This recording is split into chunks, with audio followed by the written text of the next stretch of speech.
Alright guys, a quick one. Here, I'll detail how to remove Apple AirTag case.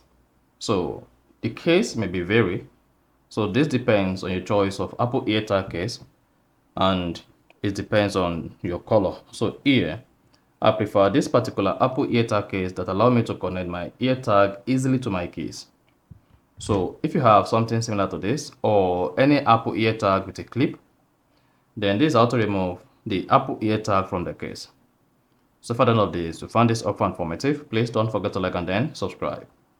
Now to remove Apple AirTag case, all you need to do first is on the Apple AirTag, locate the Apple AirTag clip, whether it is button or it is zip. So go ahead, locate where it is, then unbutton it first.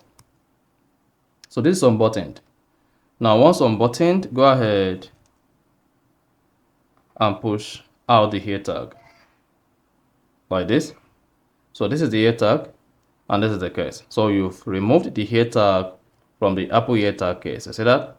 So that's all you need to do when you want to remove your Apple AirTag case, and then you're good. So if you found this helpful and informative, please don't forget to like and then subscribe.